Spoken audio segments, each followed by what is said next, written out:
नमस्कार दोस्तों, आज हमारी इस वीडियो में आप सभी को IBPS, RRB, PO and clerk की जो वैकेंसी आई है और अदर वर्ष की अपेक्षा सबसे अधिक वैकेंसी आई है। टोटल वैकेंसी जो है कुल पद 13,217 पद हैं, जिसमें ये दोनों मिला करके हैं पीओ और क्लर्क। क्लर्क की वैकेंसी जो है 7,972 पोस्ट हैं और टोटल मिला करके 13,217 पोस्ट है। जो भी तैयारी में लगे हुए हैं लगे रहें, क्योंकि ये सबसे अधिक वैकेंसी है। आप चाहेंगे तो इसमें अपना एक सीट पक्का कर सकते हैं। तो चलिए हम बताते हैं, ये जो दिया गया है पूरा पोस्ट वाइज, ये पोस्ट वाइज मीन्स जो भी उसमें पोस्ट हैं पी और क्लर्क में सब मिला करके टोटल पोस्ट दिया गया है। और ये आवेदन स्टार्ट हो चुका है। आप लोग पहले से तैयारी कर रहे होंगे, क्योंकि बैंक की तैयारी कुछ महीने पहले ही की जाती है, क्योंकि आते वक्त जब भी समय आ जाएगा तब करेंगे तो इसको आप नहीं निकाल सकते हैं, क्योंकि इसके लिए थोड़ा मेहनत अधिकतम चाहिए। तो आवेदन जो स्टार्ट हुआ है 1 सितंबर से 21 सितंबर 2025 तक आवेदन है। आवेदन करने की तिथि जो दी गई है 1 सितंबर से स्टार्ट है। आज आपका दिया गया है 9 सितंबर है, तो आप फॉर्म फिल कर सकते हैं जाकर के। 21 सितंबर 2025 तक ये फॉर्म भरा जाएगा। आप इसके बीच फॉर्म को भर देना है। फिर चयन प्रक्रिया यानी इसमें क्या क्या होता है तो आप जान लीजिए। जो क्लर्क का एग्जाम होता है, क्लर्क का एग्जाम पीओ से कुछ अच्छा होता है और बैंकों की एग्जाम से अपेक्षा जो RRB क्लर्क पीओ है ये सबसे आसान क्यों है, क्योंकि इसमें जो है आपको एक ऑप्शनल होता है कि आप हिंदी या इंग्लिश ले सकते हैं।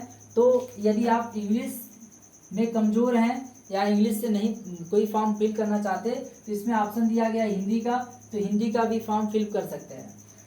तो हिंदी भी इस ऑप्शनल है, क्योंकि और क्लर्क में क्या होता है, क्लर्क में जो है क्लर्क में आपके इसके लिए बस प्री होगा और मेंस एग्जाम होगा। प्री और मेन होगा किसमें, क्लर्क वाले एग्जाम में। तो क्लर्क वाले में प्री और मेन देने के बाद आपका सिलेक्शन हो जाएगा। तो प्री में बस जो पूछा जाता है उसके लिए अभी हम आपको करेंगे। यहाँ से पीओ की जो दिया गया है, पीओ के लिए प्रीलिम्स और मेन। प्रीलिम्स तो देना पड़ेगा, मेन होगा, फिर इसके बाद इंटरव्यू होगा। ये तीनों एग्जाम होगा तब पीओ के लिए आप सिलेक्ट होंगे, क्योंकि पीओ का क्लर्क से हाई है, क्योंकि इसमें 3 एग्जाम होंगे आपको, प्री, मेंस और इंटरव्यू। और फिर प्री के लिए जो होता है, क्लर्क के लिए प्री, तो प्री दोनों के लिए सेम है, पीओ हो चाहे क्लर्क। तो मैथ के लिए 40 क्वेश्चन है, 40 नंबर का। और समय जो है बैंक में आपको पता है समय बहुत कम दिया जाता है, तो 25 मिनट्स मिलेगा किसके लिए, मैथ के लिए। कि मैथ आप सॉल्व करेंगे क्वेश्चन 40 क्वेश्चन 40 मिनट में। सवाल इजी होगा, लेकिन क्या होगा आपको स्पीडली करना होता है। तो 25 मिनट्स आपको इसमें मिलेगा। रीडिंग है, रीडिंग के लिए भी 40 क्वेश्चन 40 मिनट का, 20 मिनट टोटल लगेगा। 20 मिनट आपको दिया जाएगा, 25 मिनट्स और 20 मिनट्स। इसमें क्या होता है, कॉम्बिनेशन होता है, दोनों मिलाकर समय आपको मिलता है 45 मिनट्स। 45 मिनट्स में मैथ और रीडिंग आपके सामने क्वेश्चन मिलेगा, उसको आपको टिक करना। टोटल 80 क्वेश्चन है, 80 क्वेश्चन मैथ और रीडिंग मिला करके प्री में आएगा। तो मैक्सिमम आपको 75-78 करना है, क्योंकि यही तभी सिलेक्शन हो पाएगा, क्योंकि ये मैथ रीजनिंग ही पूछा जाता है और सब्जेक्ट प्री में नहीं पूछे जाते। फिर इसके बाद आपका यहाँ पर मेंस का एग्जाम जो है, मेंस किस में होगा, मेंस तो दोनों में होता है, और प्री में और क्लर्क और पीओ दोनों में होगा। तो रीजनिंग में भी पूछा जाएगा। इसमें 2 ही सब्जेक्ट होता है प्री में, लेकिन मेंस जो होता है, मेंस में सब्जेक्ट कुछ बढ़ते हैं। क्या क्या होता है, रीजनिंग में 40 क्वेश्चन जो कि 50 अंक का रहेगा। और फिर आपका ये कंप्यूटर है, कंप्यूटर में कितना होता है, 40 क्वेश्चन 20 नंबर का। फिर जीए यानी जनरल अवेयरनेस जो आप पढ़ते हैं अदर एग्जामों के लिए, ये भी जीए पूछा जाएगा। ये 40 क्वेश्चन रहेगा 40 नंबर का। फिर आपका इंग्लिश या हिंदी, यहीं पर आपको एक ऑफर मिल रहा है कि आप क्या कर सकते हैं, यदि हिंदी आप इंग्लिश नहीं लेना चाहते तो हिंदी ले सकते हैं। इसमें भी 40 क्वेश्चन का आप सब्जेक्ट टू हिंदी आएगी, उसमें 40 अंक का रहेगा। तो 40 नंबर आप हिंदी करिए या इंग्लिश, जो इंग्लिश मीडियम वाले इंग्लिश करते हैं, जो हिंदी लेना चाहते हैं हिंदी ले सकते हैं, यानी यह आप एग्जाम बहुत आसानी से दे सकते हैं।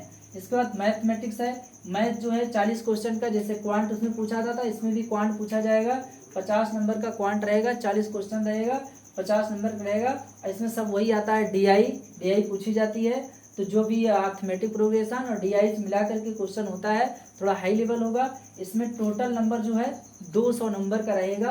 और मेंस एग्जाम अगर आप क्वालिफाई करते हैं तब आपका क्या होगा, इंटरव्यू जो हो जाएगा तो आप सिलेक्शन आपका आपके डिस्ट्रिक्ट में होगा।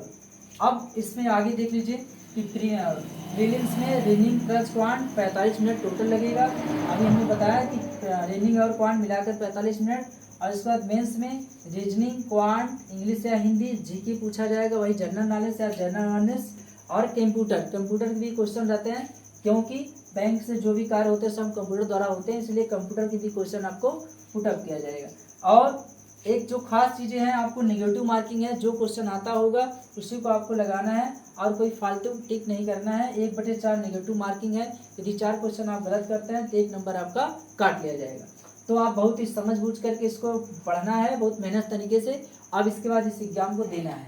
और जो इसका सैलरी बेस होता है, सैलरी एंड बेनिफिट्स, क्या क्या इसमें सैलरी मिलती है, तो क्लर्क के लिए 30,000 स्टार्टिंग अप्रॉक्स होता है। स्टार्टिंग में 30,000 रुपये महीने के लिए क्लर्क की सैलरी जो अप्रॉक्स 30,000 है। और पीओ के लिए 50,000, 50,000 से 55,000 अप्रॉक्स में दिया गया है। ये आपका सैलरी अधिक ही होती है।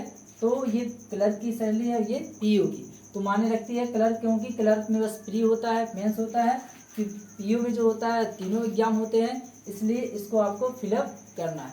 तो यहाँ तक आप देख लीजिए, इसके बाद अगली वीडियो इस पर हम लाएंगे कैसे क्या है। तो अब फॉर्म जाकर स्टार्ट हो गया, आप जाकर के फॉर्म 1 तारीख से 21 सितंबर तक भर सकते हैं। बहुत बहुत धन्यवाद।